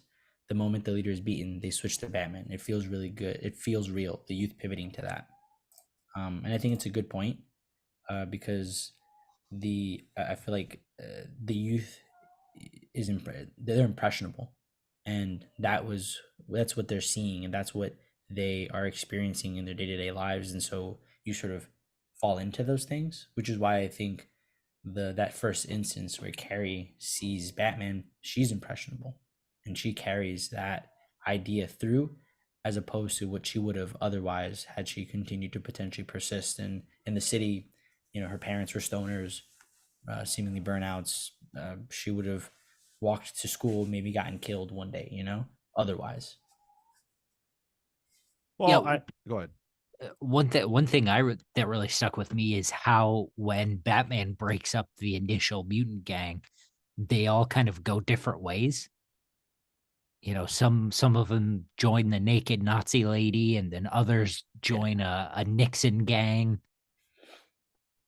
Yeah, and I really think that was used expertly by Miller to hammer home the idea of symbols plays a factor, and leadership, and the role that, you know, you can play by impressing yourself upon others. Batman's actions impress himself upon others so that people want to follow him, the same way the mutant leaders did, the same way that Two Faces do, or Jokers, or anybody with influence in the book. And it's always a struggle of the force of one's will over another, and the winner manages to get people captivated and wanting to work alongside them or carry out their ideals. And one question I want to bring up, and something we didn't talk about, from MP was what do you think Yes, of the thank you. Joker's death? It's always bugged me. What do you mean? It just it I don't it maybe it's maybe it's I can't figure it out physically, or you know uh like I don't know, like it makes complete sense that Batman won't take that step even in his, at arguably the peak of his, his comeback. He wants to kill him. He's gonna kill him, but he can't bring himself to do it. And the Joker knows it. And so, in that moment, he twists his own neck far enough to kill himself, to make it look like Batman did it, so that the whole force of the police will come down on him. Well, and the public perception of him too. I think that's a key part of it. It's trying to kill Batman as an idea, really, which is what eventually forces him to have to go underground. Yeah, I'm trying to damage the reputation therein, and I feel like it makes sense that he doesn't kill him. Like he's never gonna, like, that is the point of Batman. He will never cross that line. Even this version of the Batman will never succumb to that, because that was never Batman. So I feel like that has held true. Well, we know that Batman used to gun fools down back in the day. But despite that fact, yes, I do think that, it makes sense because Batman doesn't kill and neither does Bruce. So there's no reason why either aspect of his personality would allow that to happen. It's just not in his nature. Um, but at the same time, I didn't care for the death that much. It almost felt like a cop out. Like, yeah, we want to get the Joker dead, but we don't want Batman to kill him. But we want him to get really close. For me, it's another one of those things where it's not the Joker story, it's Batman's story. So it's just a means to an end to narratively tell things. Like the same somewhat situation happens in Killing Joke, but that is a Joker story. So that's why I think that one's more pontificated on. It's also left a little more open ended. This makes sense. I feel like this story has been told. This is Batman Who Laughs. The Joker finally gets Batman to kill him, and then he triggers that whole thing as well. This is the idea that the Joker dying is the thing that tips Batman over. Kind of permeates comics throughout. Does it tip him over? Tip him over to what? It tips him over in the sense that Batman can't really exist anymore in the public eye. Maybe not tipping over Bruce himself, but the symbol of Batman gets tainted because of that, which then causes Superman to come out after him. John Carlos says, "Is that possible to break your own neck like that?" It's kind of ironic, though. I always get scared that I'll do that. Bro, have you never just woken up and been like, "Oh, I fucked my back up. That's it. That I somehow I slept the wrong way and my neck's like this now." Cale trying to do a backflip. Listen, it's me sleeping. I'm 34. Like, and do you question his ability to kill himself that way? I think wrong and I hurt my back.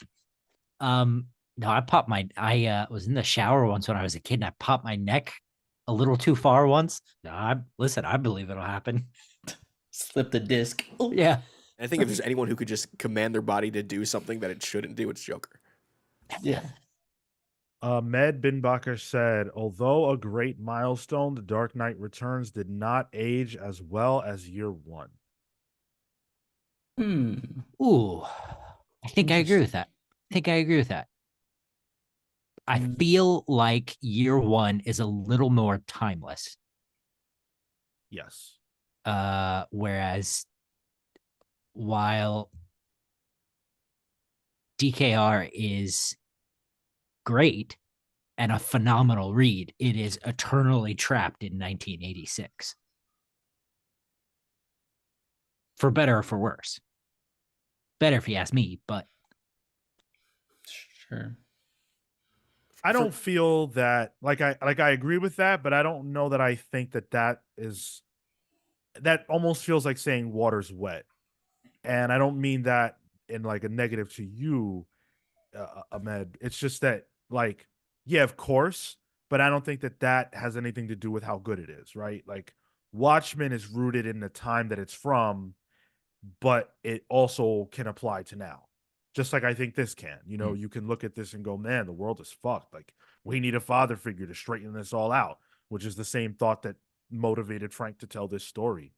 I think in that aspect, it is timeless. The ideas are timeless. Yeah, I think what it comes down to is just more of a subjective on art, really. I think Mazzucchelli's is, I agree with Cale, a little more timeless. It's a little cleaner. Probably a little more marketable, if that makes sense. Yeah, and it's not so stuck in an era. Sure, yeah. And that goes with the art. John Carlos says, I don't think it's the definitive Batman story, but I do think it's the best ending for Batman. Well, he's in Strikes Again, so it's not an ending. and it even shows that there isn't an end, right? Like again, technically the story continues even if the comic ends. Right. Yeah, I don't think there's anything definitive about the ending. Like it's not definitively telling you, okay, this is it. This will never happen again. And so in a sense, I don't really see it as an ending. I guess it's like a last Batman story, maybe could be. I do think it's the most definitive Batman story. What do you mean by definitive there? Yeah.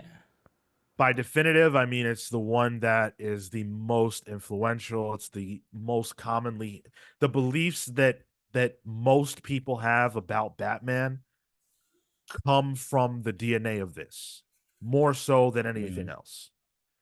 At least right now. Since this to now, that is the case. Prior to that, it's something else, but the book didn't exist. So the power of what Frank Miller is saying here was so impactful that everyone has spun out of it. I agree with that. I think if you look at the dynamics that Batman has with the characters in this book, the dynamic was forever altered by this book. And everything that came after this book reflects the dynamics from this book.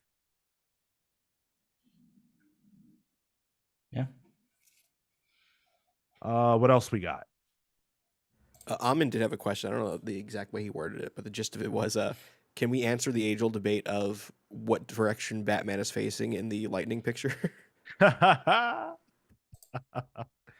what? I always took it to be his back is toward us, but you could also see his face. I'm opposite. Yeah. I'm forward. He's straight dabbing in the. I'm with you, Sean. I always thought the back, like I can almost see the cape flowing in front of him. Right. And I always pictured him as a righty. That's why. So he would lead with his right. That makes sense. Oh, in that case, I never knew Batman was a lefty for me. Wait, how do you see Oh, I think well, it's in the legs though. It's in the legs that he is. That he's facing, I guess.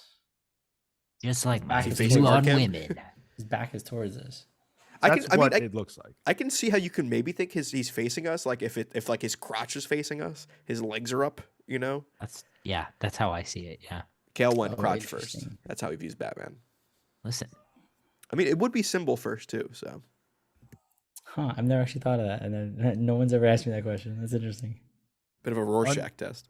Hound says it's in the gallery edition and he is facing the reader. No way. Hound, can you put that in the Discord? Get that out. I don't want to look at that. This was actually a debate that sprung up on the internet a few months ago, and it was solved by that. Really? fact, yeah. Oh, is that right? No way. But I answered the question from the perspective of the question. What do I think? It looks like he's not facing us to me, but the answer is there is a definite answer. Uncaged said this book gutted me. Watching media this week, I filtered it through the story. I think, and that's what I meant when I said that. Like, it is, the ideas in this book are probably timeless because I don't think they're limited to that time frame. I think a chaotic world outside your window is something that is relevant to you relative to who you are and when you exist and where you are. I've definitely felt this way. You know, I'm sure a lot of people felt this way during 9/11. The world is crazy right now. I'm sure a lot of people feel like this. And I think that's what is sort of driving me more toward reading the sequels.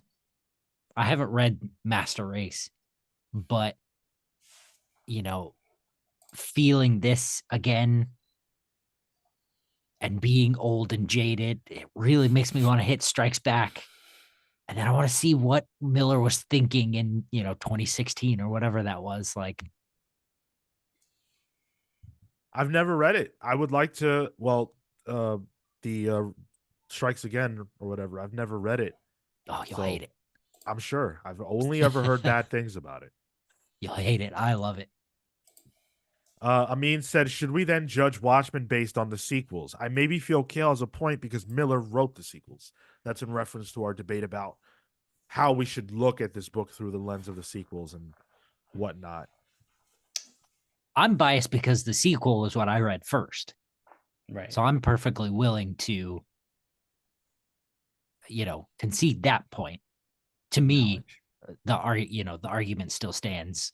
Batman is who lived. That's still my opinion there. But I'm perfectly willing to say I'm biased because I read the sequel first.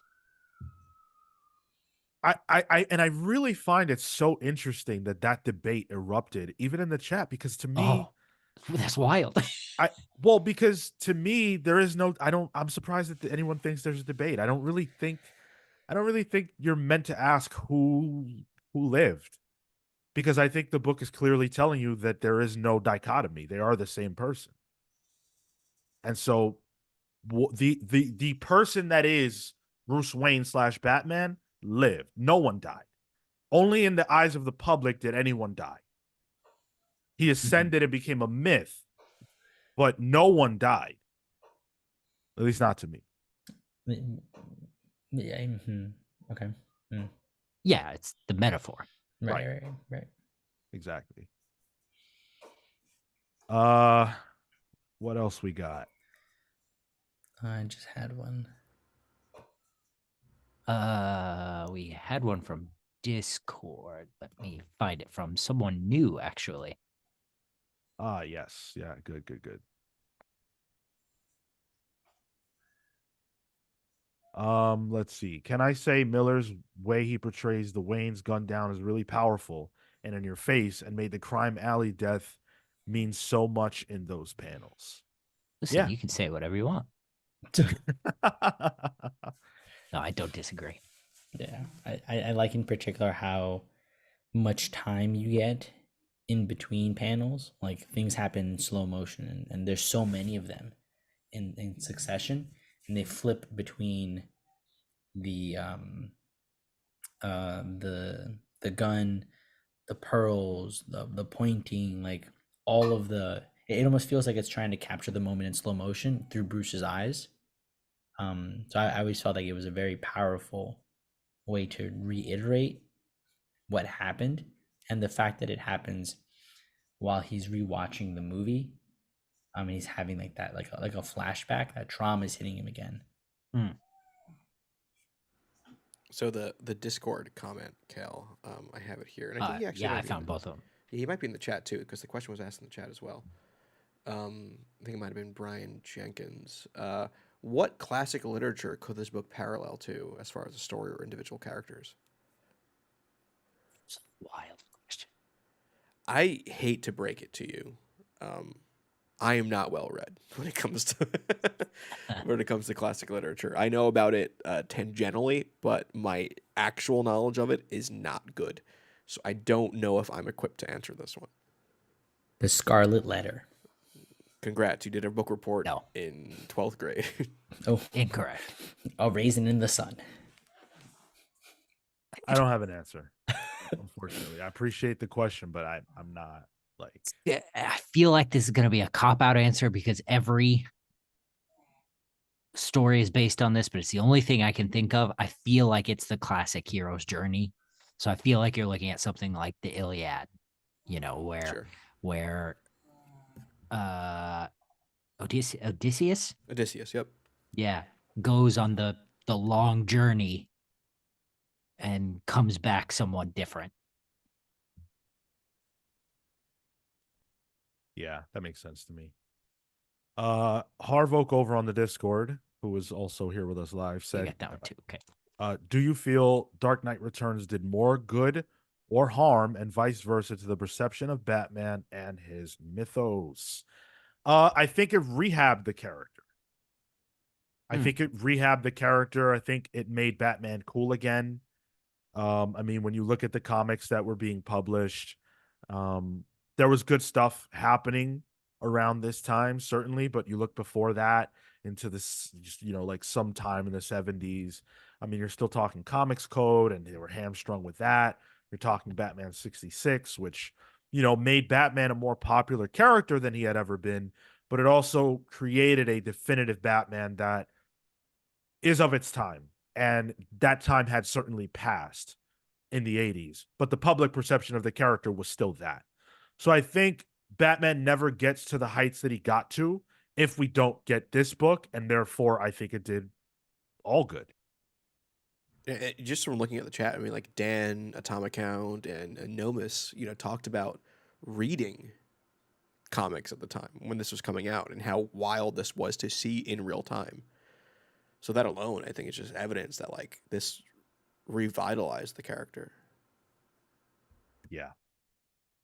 Atomic Hound said something I completely agree with. Reading this will remind you why comics are the single best medium for telling superhero mythical tales. Not movies, not TV, comics. So stop trying. One from definitely not Amin Perez. Are there any modern books or runs that you guys think capture the right ideas and themes from this book? It's like, I'm assuming learning the lessons or translating similar lessons.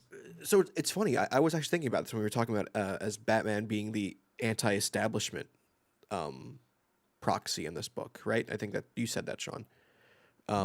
Whereas I think in modern comics, he's almost the establishment now, and people fight against him.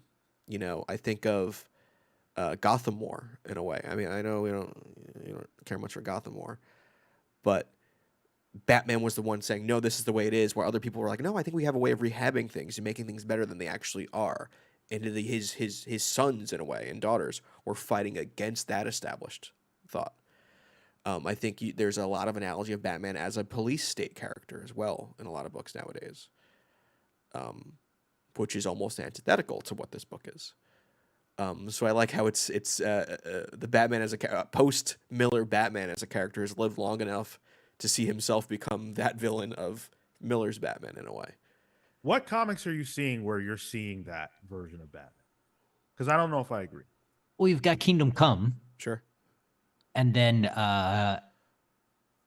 there's the OMAC, the version of OMAC that Batman creates around Infinite Crisis. And then there's also Tower of Babel as well, in a way, where he's this controlling presence above everyone. He's almost positioned himself above everyone, so he becomes the establishment in a way. I don't see, but I don't know if I think that's different. I think that this version of Batman is the same as any other in that his will is all that there is. And he would do anything to accomplish the goals that he has. And I don't disagree with you, but because I think this book is such a Batman's POV book, that we've gotten this version of Batman from other people's POV and how that can be perceived. Robotters adds, I think Fear State took the police state to the extreme, and how main continuity Batman knows it's the wrong way to instill order. That's the one I was thinking of, yeah.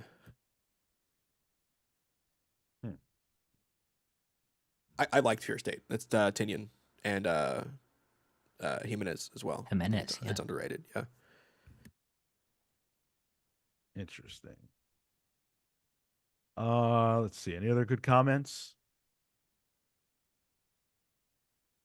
Oh, quick correction. Dan says that I was thinking of the Odyssey, not the Iliad. So Hmm. I knew if I was gonna get corrected by somebody, it'd be one of the old heads. You implying he was Othello. there to see it written? No, it wasn't Hound, it was Dan.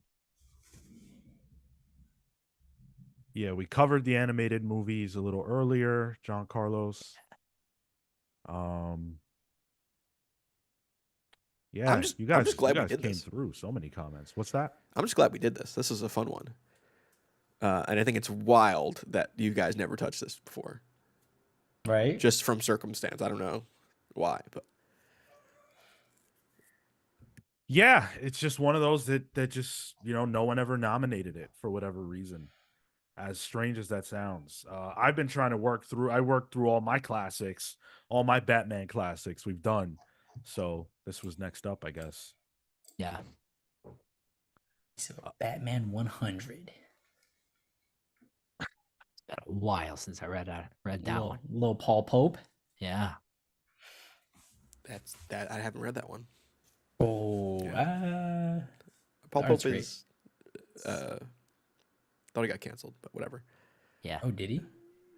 So do you have a list? Are we ready for the giveaway?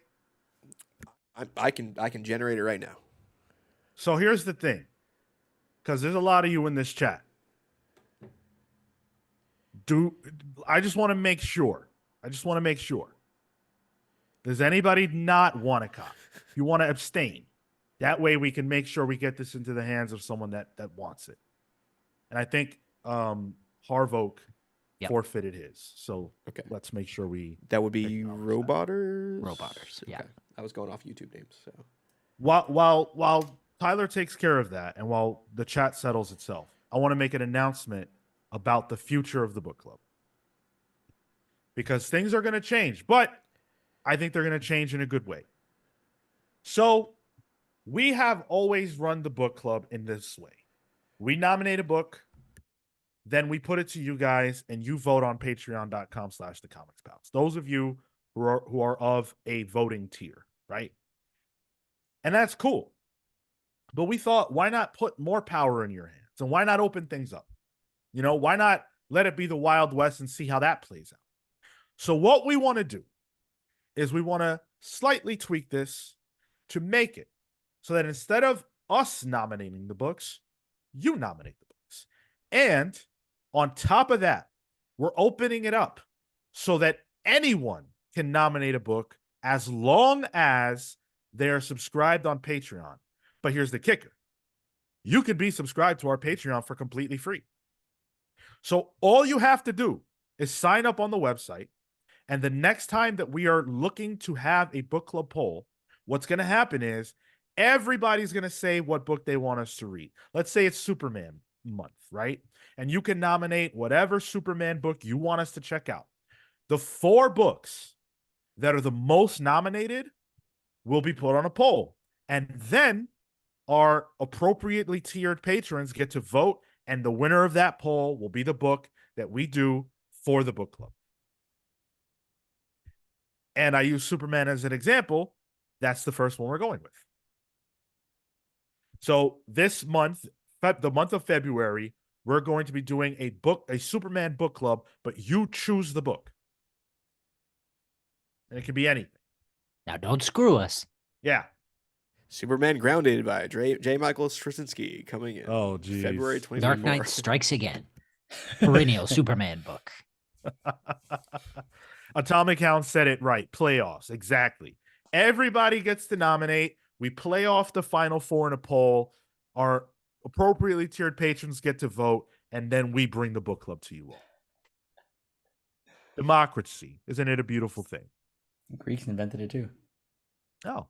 You mean Odysseus? Yeah. Dan Oedipus? knows. Yeah.